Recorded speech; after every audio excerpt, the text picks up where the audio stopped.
한국직업방송과 연합뉴스TV가 함께 만드는 취업 전문 뉴스 투데이 고용플러스입니다. 최저임금 인상 후폭풍이 계속되는 가운데 인상률 산출 근거를 두고 뒷말까지 나오고 있습니다. 객관적인 산출 근거 없이 해마다 제각각이라는 건데요. 박효정 기자가 따져봤습니다. 내년도 최저임금 인상률 10.9%는 최저임금위원회 공익위원들이 낸 안이었고 표결로 채택됐습니다. 임금 인상 전망치 3.8%, 소득 분배 개선분 4.9%, 협상 배려분 1.2%, 그리고 최저임금 산입 범위 조정에 따른 보전분을 더해서 나왔습니다. 그런데 하나씩 뜯어보면 과연 객관적인 지표를 따랐느냐는 의문이 듭니다. 임금 인상 전망치 3.8%는 노동연구원 보고서를 인용한 건데 지난 2년간 노동연구원과 고용노동부 협약임금 인상률을 평균해서 산출한 것과 기준점이 다릅니다. 양극화 해소를 위한 소득 분배 기준은 지난해까지 중위임금을 기준으로 하다 이번에는 느닷없이 평균임금을 기준으로 삼았습니다. 평균임금은 수억 원대 연봉자까지 포함해 계산하니 중위임금보다 높은 게 당연합니다. 인상률을 미리 정해놓고 통계를 끼워 맞춘 게 아니냐는 지적이 나오는 대목입니다. 우리나라의 경우 임금 불평등도가 심해 중위임금을 기준으로 하는 것이 적당하지 않은 상황이기 때문에 평균 임금을 기준으로 하려는 것입니다.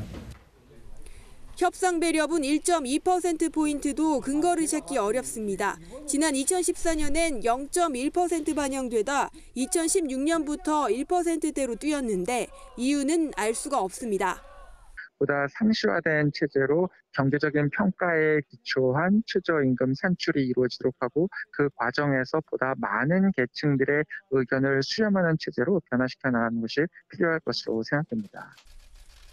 물론 최저임금 결정에는 정책적인 판단이 포함되겠지만 그렇다고 매년 다른 기준을 적용하다 보니 혼란이 더 커진다는 지적입니다. 연합뉴스TV 박효정입니다.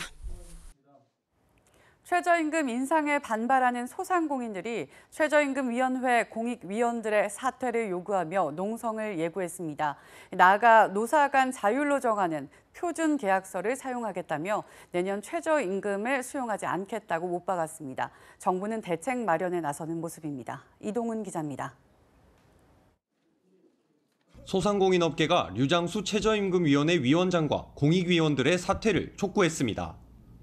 사용자 위원 없이 일방적으로 내년 최저임금이 정해졌다고 비판하며 연대 농성도 예고했습니다. 요구가 조속한 시일 내로 가시화되지 않는다면 계획한 대로 오늘의 이사회와 24일의 임시총회를 거쳐 강력한 투쟁에 돌입할 것을. 소상공인업계는 오는 24일 임시총회를 열고 구체적인 농성 계획을 논의하고 결속력 다지기에 나섭니다. 전국 상인연합회를 포함 농수산, 축산업 소상공인들의 의사도 확인한 뒤 범소상공인 생존권 운동연대를 만들 예정입니다. 임금 근로자를 제외한 비임금 근로자가 한 600만 명 정도 되는데요. 여기에서 저희가 고용을 하고 있는 근로자들이 한 170만 명 정도 됩니다. 이런 부분에서 그분들이 다 참여를 하지 않을까라는 생각을 하고 있습니다. 아울러 최저임금 재심의와 관련해 5인 미만 사업장에 대한 차등 적용이 부결된 것에 이의 신청을 할 계획입니다. 또 노사 자율표준계약서를 적용해 이른바 최저임금 보이콧 의지도 재확인했습니다. 이에 정부가 의견을 모은 뒤 국무회의에 전달하는 등 대책 마련을 약속했습니다. 오늘 제기하시는 문제에 대해서 정부 부처는 물론 국회에도 여러분의 뜻을 전달해서 반드시 반영될 수 있도록 노력을 기울이겠습니다. 연합회는 정부와 서로 소통 의지를 확인했지만 최저임금 차등 적용이 결정되지 않는 한 예고한 농성을 철회할 계획은 없다는 입장을 밝혔습니다. 연합뉴스TV 이동훈입니다. 정부가 취업자 증가폭 전망을 32만 명에서 18만 명으로 대폭 내리고 올해 성장률 전망치도 3%에서 2.9%로 하향했습니다. 성장과 고용이 어려워지자 정부는 올해 4조 원의 재정 보강과 내년 대규모 확장 재정에 나선다는 방침입니다. 김동욱 기자입니다. 지난 1년여간 진행된 문재인 정부의 소득주도 성장 정책은 지표와 체감 효과 면에선 낙제점. 정부는 앞으로도 이런 상황이 쉽게 바뀌기 어렵다고 공식 인정했습니다. 하반기 경제정책 방향에서 올해 취업자 증가폭 전망을 당초 32만 명에서 18만 명으로 대폭 낮춰 잡은 겁니다. 조선자동차 등 주력 산업 구조조정과 서비스업 부진 탓에 상반기 고용이 위축된 결과입니다. 투자 부진과 미중 무역 전쟁 같은 대내외 리스크까지 더해져 정부의 올해 경제 성장률 전망은 3%에서 2.9%로 하향됐습니다. 정부는 이 같은 흐름을 반전시키기 위해 또다시 대규모 재정 확대에 나섭니다. 우선 내수를 늘리기 위해 4조 원 규모의 재정 보강에 나섭니다. 상반기 3조 9천억 원 미니 추가 경정 예산에 이어 2차 추경에 준하는 4조 원 규모 재정 보강이 이루어지는 겁니다. 다만 방식은 주택도시기금 같은 기금과 LH도로공사 등 공기업 투자를 통해 이루어집니다. 재정 지출도 당초 계획보다 확장적으로 운용하기로 해 내년 예산은 460조 원을 넘어서는 슈퍼 예산이 될 전망입니다. 최저임금 인상에 따른 영세 사업주 부담을 완화하기 위해 일자리 안정자금은 내년에도 올해와 같이 3조 원 규모로 계속 지원할 예정입니다. 정부는 또 노후 경유차를 조기 폐차하고 새 차를 사면 개별 소비세를 70% 감면해 자동차 산업에 활력을 불어넣을 계획입니다. 연합뉴스TV 김동욱입니다. 정부의 하반기 경제정책 대책에는 근로장려금을 늘리는 등 저소득층 일자리와 소득 지원 방안이 담겼습니다. 또 최저임금 인상으로 시름을 겪고 있는 영세상인을 위해 카드 수수료를 낮춰주기로 했습니다. 이어서 이준음 기자입니다. 저소득층 대책은 크게 일자리와 소득 지원으로 나뉩니다. 정부는 우선 저소득 근로가구에 세금 환급 형태로 장려금을 주는 근로장려 세제를 대폭 늘리기로 했습니다. 또 군산, 울산 등 산업위기 지역 어르신을 위해 일자리 3,000개를 만들고 내년에는 노인 일자리를 8만 개 이상 확대할 계획입니다. 청년 구직활동 지원금도 현재 월 30만 원씩 3개월 동안 주던 것을 월 50만 원씩 6개월 동안 지급하기로 했습니다. 소득 하위 20% 어르신에게 주는 기초연금은 내년부터 30만 원으로 오릅니다. 원래 계획보다 2년 앞당겼습니다.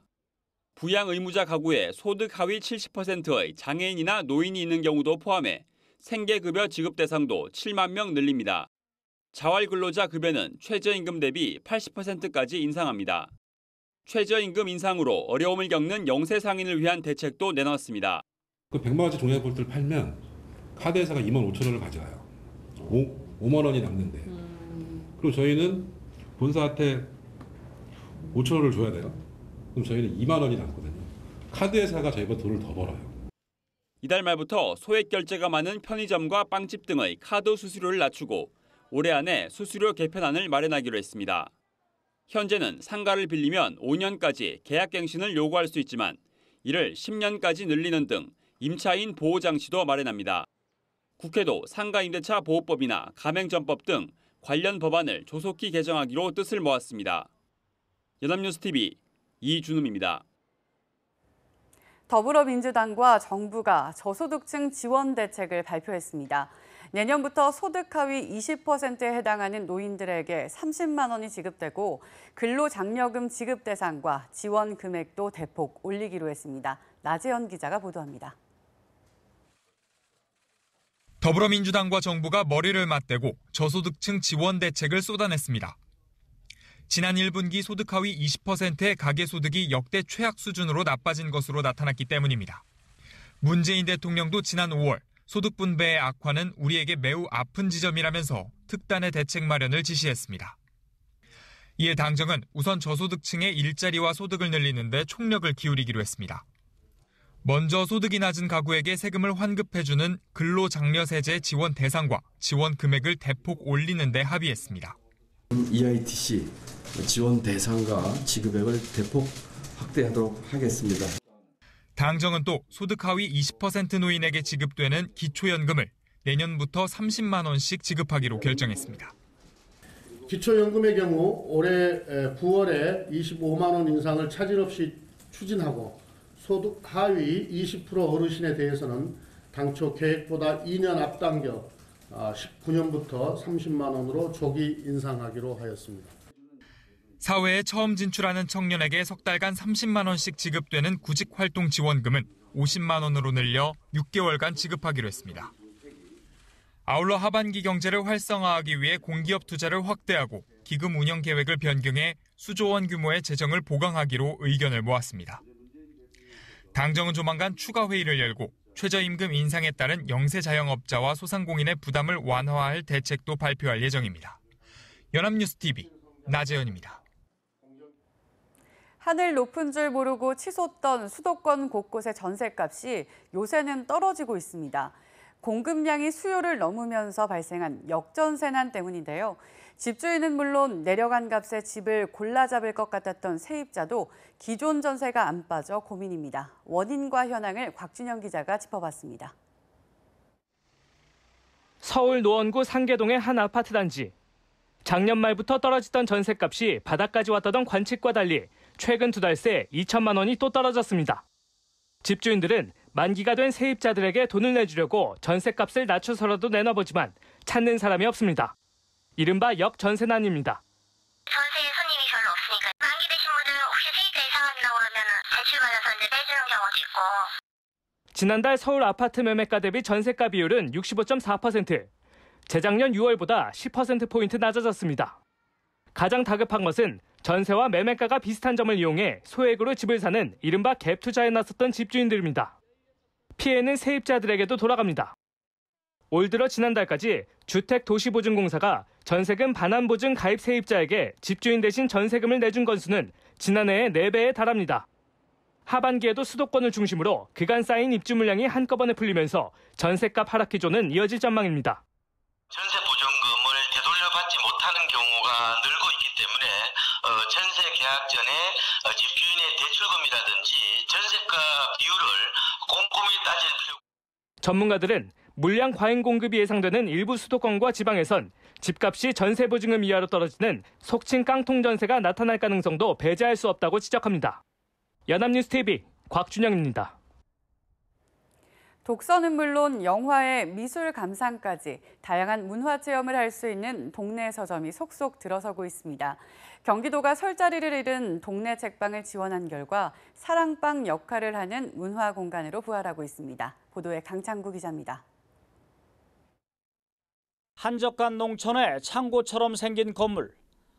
안으로 들어가 보니 사람들이 음료를 마시며 책을 읽거나 이야기꽃을 피웁니다. 벽에 걸린 그림이나 조각 작품을 감상하고 독립영화도 볼 수 있습니다. 서점인데 책을 파는 데 그치지 않고 문화를 함께 향유할 수 있는 수준 높은 복합 문화 공간입니다. 자연과 또 문화 그리고 인문학 이런 게 이제 함께 어울렸다는 게 굉장히 마음에 듭니다. 대형 프랜차이즈 서점과 온라인 서점에 밀려 폐업 위기에 몰렸다 다시 살아난 동네 책방입니다. 공간을 새롭게 배치하고 책을 예쁘게 포장하는 마케팅 전략으로 매출액이 크게 신장됐습니다. 손님들이 더 편히 책을 읽을 수 있고 또 편하게 고르다가 마음에 드시면 살 수 있도록 많은 노력을 했어요. 경기도는 설 자리를 잃어가는 동네 책방이 문화 사랑방으로 거듭날 수 있도록 마케팅과 공간 설계, 건물 리모델링 등 다양한 지원 사업을 펼치고 있습니다. 서점 예비 창업자를 대상으로 맞춤형 교육도 진행합니다. 서점이 단순히 책을 팔고 사는 공간이 아니라 사람과 문화를 읽는 그런 동네 사랑방 역할을 하는 서점으로 체계적인 지원이 필요하다는 판단하에 경기도는 2020년까지 동네 책방 70곳을 선정해 지원할 계획입니다. 연합뉴스TV 강창호입니다.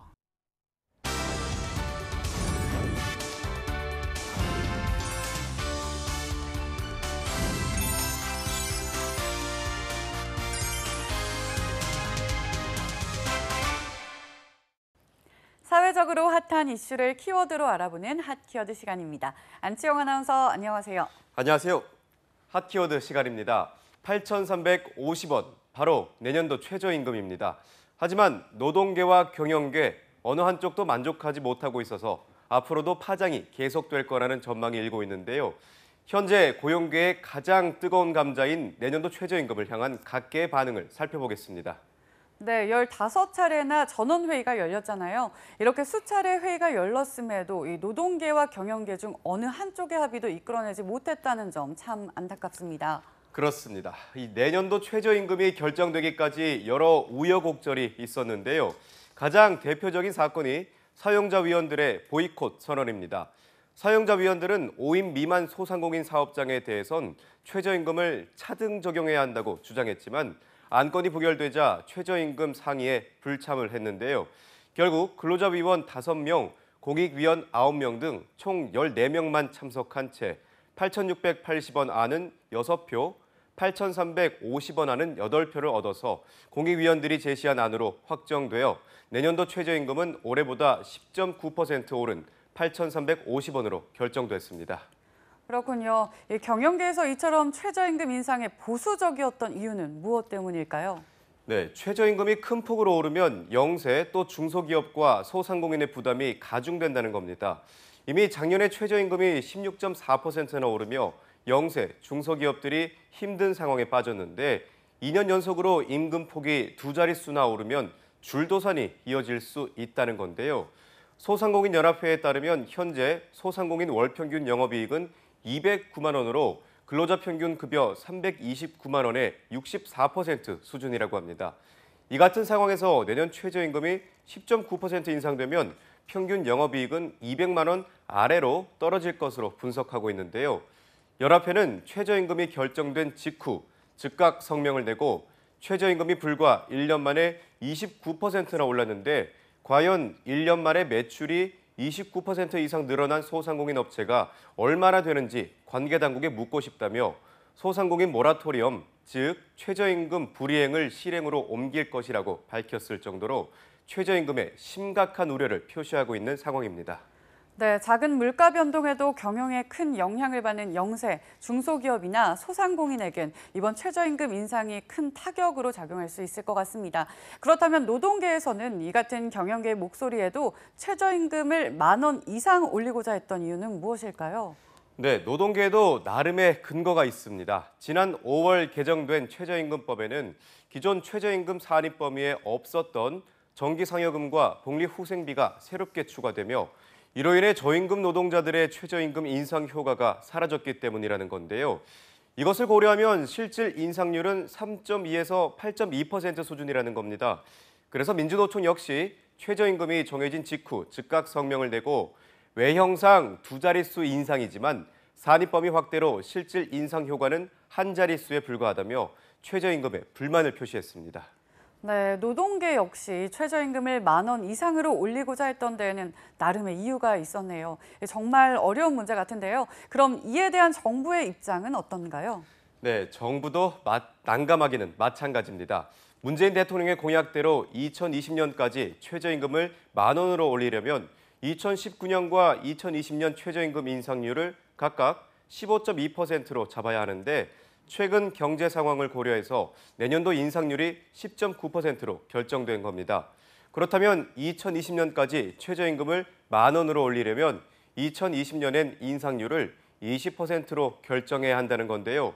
사실상 불가능에 가까운 인상률이기 때문에 최저임금 10,000원 인상 공약은 지켜지기 어려울 것이라는 관측이 높습니다.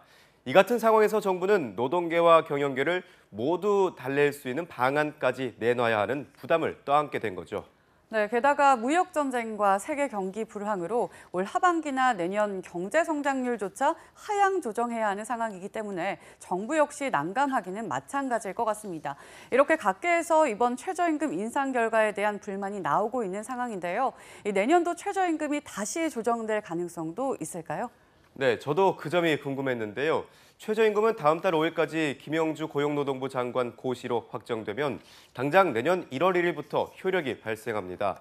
이때 노사 어느 한쪽이 노동부 장관에게 이의 제기를 할 경우 노동부 장관은 최저임금 위에 재심의를 요청할 수 있지만 지금까지 전례가 없었던 점에 비춰보면 가능성은 적어 보입니다.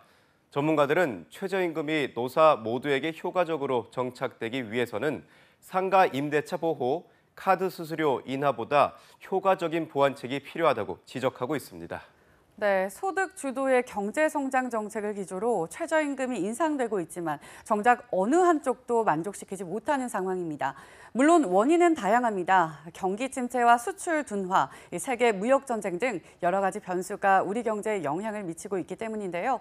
하지만 최저임금이 모든 국민들의 지지하에 안정적으로 정착되기 위해서는 이 같은 변수까지 고려한 보다 효과적인 대안이 마련되어야 할 것 같습니다. 지금까지 핫키워드 안채영 아나운서였습니다. 고맙습니다. 고맙습니다. 지금까지 투데이 고용플러스였습니다. 오늘 저희가 준비한 내용은 여기까지입니다. 함께해 주신 여러분 고맙습니다.